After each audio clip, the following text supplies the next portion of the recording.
बिस्मिल्लाहिर्रहमानुर्रहीम। मैं मोहम्मद रहमान भुट्टा और आप देख रहे हैं वर्ल्ड वाइज डिजिटल। जनाब मियां मोहम्मद नवाज शरीफ ने जो वादे किए थे वो पूरे करने शुरू कर दिए। वो क्या वादे थे, हम उस हवाले से आपको तफसील से बताएंगे कि जनाब तहरीक इंसाफ की हुकूमत को ख़त्म करने में जिन अहम शख्सियात ने किरदार अदा किया, उन शख्सियात को मियां मोहम्मद नवाज शरीफ ने नवाजना शुरू कर दिया। और दूसरी खबर भी हम आपको बताते हैं कि बलूचिस्तान में भी तहरीक इंसाफ और बाप पार्टी के इलेक्टेबल्स जो हैं उन पे आसफ अली जरदारी का जादू चलना शुरू हो गया है। और इस हवाले से हम आपको ये भी बताएंगे कि तहरीक इंसाफ के ऐसे भी रहनुमा और लीडर हैं जो पहले जा चुके हैं और जिन्होंने सियासत से अलहदगी इख्तियार कर ली है, और अब भी अहम शख्स है जिन्होंने सियासत को खैराबाद कह दिया है। वो कौन से हैं, इस हवाले से भी बताएंगे। तो आप हमारे चैनल को सब्सक्राइब करें और बेल आइकन के बटन को दबाएं। जी जनाब, जो शख्सियत हैं जिन्होंने तहरीक इंसाफ की हुकूमत को ख़त्म करवाने में अहम किरदार अदा किया, इस पे बात करने के लिए हमारे साथ स्टूडियो में मौजूद हैं सीनियर सहाफ़ी, सीनियर तज्ज़ियाकार तारिक जमाल साहब। जी तारिक जमाल साहब, बताइएगा कि क्या मामला चल रहे हैं। जी, पहले तो आज कुछ लोगों ने नून लीग में शमूलियत इख्तियार की है, उनका जिक्र कर लें, और क्या कौन से लोग किस पार्टी में जाने वाले हैं उनका भी जिक्र करते हैं। उसके बाद इस पर डिस्कस करेंगे।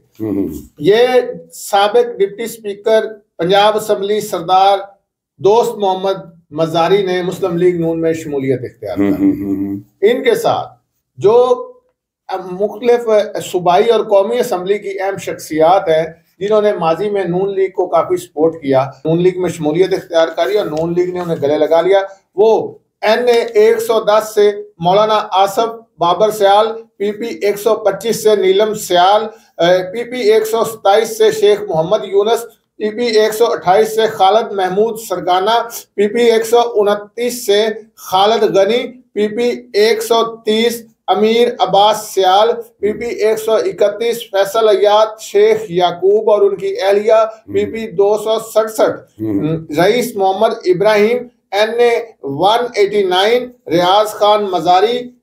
और इसी तरह जो बलूचिस्तान में इलेक्टेबल्स जिन्होंने पीपल्स पार्टी में जाने का फैसला किया है और वो जा रहे हैं, ये एक खबर गर्दिश कर रही है जराए के हवाले से। उनमें जो शामिल हैं PTI में कुछ लोग रहे हैं, और बलूचिस्तान अवामी पार्टी जिसको आप बाप भी कहते हैं, साबिक CM अब्दुल कद्दूस बजिंजो, साबिक रुकन सूबाई असम्बली मीर उमर जमाली, ये साबिक वजीर आजम मीर जफरुल्लाह जमाली के साहबजादे हैं जी।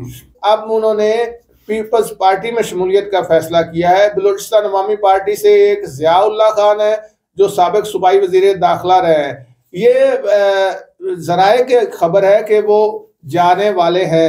जरदारी साहब से उनके कोई रवाबत खास से बढ़ गया और मामला तय पा गए हैं। साबिक डिप्टी स्पीकर है जी वासिक कयूम अब्बासी, जो रावलपिंडी के PP 12 से मुंतखब हुए थे। उन्होंने सियासत से रिटायरमेंट का ऐलान कर दिया है। जैसा कि आपको पता है और भी कई PTI के रहनुमाओं ने सियासत से रिटायरमेंट का ऐलान किया, ये भी उन्हीं की लिस्ट में। जरा बताइएगा तारिक जमाल साहब, हमें सबसे पहले आप ये कि जो साबिक डिप्टी स्पीकर थे शौकत मजारी साहब, आप बताइएगा कि उन्हें गले किस वजह से और उनकी क्या खिदमात के बदले में जो है लगाया जा रहा है। देखें, उनकी तो खिदमात कोई ढकी छुपी नहीं है। उन्होंने नून लीग का मुश्किल वक्त में बड़ा साथ दिया है। जब PTI की हुकूमत थी पंजाब में, तो वो उस वक्त PTI की डिप्टी स्पीकर थे पंजाब असेंबली में। अच्छा। तो आपको एक खत होगा जो चौधरी शुजात साहब ने लिखा था कि ये मुस्लिम लीग के लोग जो चौधरी परवेज लाई और उनके जो साथी हैं, ये वोट देंगे नून लीग को। अच्छा। जो आपको याद होगा वो एलाई थे, तो वो एक खत जारी हुआ था, वो खत पड़ा था डिप्टी स्पीकर सरदार दोस्त मोहम्मद मजारी ने हाउस में जी जी, और उसके नतीजे में चौधरी परवेज लाई के वोट काउंट नहीं हुए थे। फिर वो चैलेंज हुआ, मामला अदालती फैसला आ गया। तो वो ये उस दौर में दोस्त मजारी साहब ने नून लीग को बड़ा फैसिलिटेट किया था पंजाब असम्बली में, और उसमें अपना नुमाया किरदार अदा किया था। और बजट का मामला आया था तो बजट पेश नहीं करने दे रहे थे हमजा शहबाज की हुकूमत को उस वक्त परवेज इलाही साहब। तो इन्होंने ऐवान इकबाल में वो एक इजलास बुलाया था असम्बली का, और वहाँ बजट पास हुआ। वो इन्होंने तो बहुत अहम किरदार अदा किया। तो आप बताइएगा कि जो चौधरी शुजात साहब से भी मुलाकात हुई है, इसका मतलब है कि उन हालात में चौधरी शुजात साहब ने भी जो है, चौधरी शुजात साहब का तो किरदार बहुत ही अहम है। उन्होंने भी अपने देखे, उन्होंने नून लीग की खातिर अपने खानदान में बड़ी तकसीम डाल दी थी।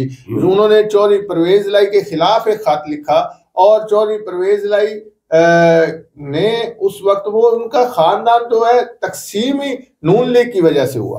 आप देखें चौधरी शुजात साहब की कुर्बानी को छोटी तो नहीं है ना। तो आप क्या समझते हैं इन कुर्बानियों का जो वादे किए गए थे वो 100% पूरे हो जाएंगे? काफी आप नवाज शरीफ साहब इतने अरसे बाद अपने अहले खाना के साथ, अपने बेटी के साथ, अपने भाई के साथ उनके घर गए हैं, पार्टी रहनुमा थे, वो एक अहम विजिट हुआ है।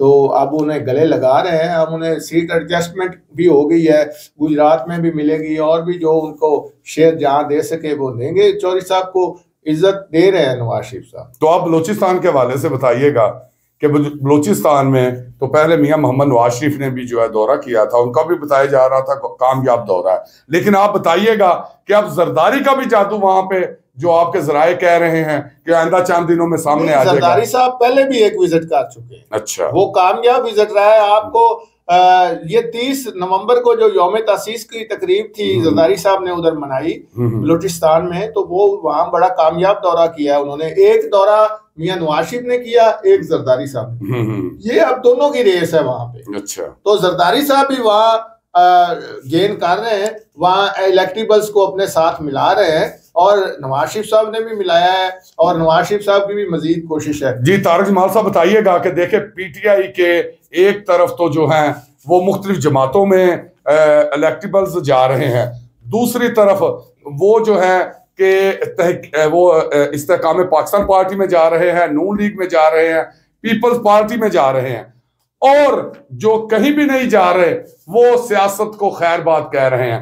आप बताइएगा वासक कयूम अब्बासी साहब है, इनका क्या मामला बना है? इन्होंने क्या काम किया, और ये शमूलियत की बजाय इन्होंने सियासत को ही खैरबाद कह दिया?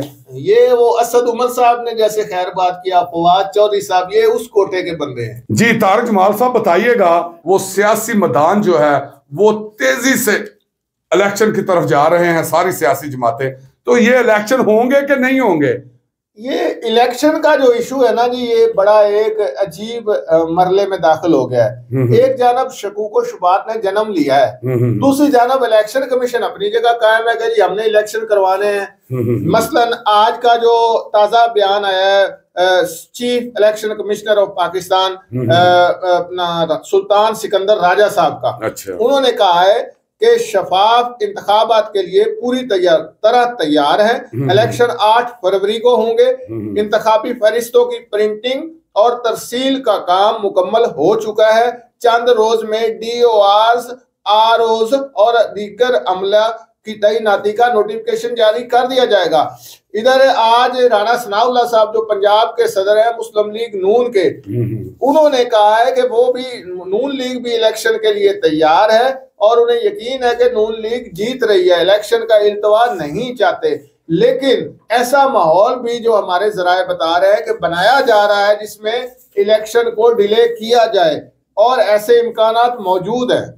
जी नाजरीन, कि जो इस वक्त सियासी जमातें हैं वो आपके सामने हैं, लेकिन एक तरफ तो कुछ बात पैदा हुए हैं कि शायद इलेक्शन हो या ना हो, लेकिन चीफ इलेक्शन कमीशन ने जो है वो हतमी ऐलान कर दिया है कि हम जो है 8 फरवरी को आइंदा आम इंतखाबात करवाएंगे।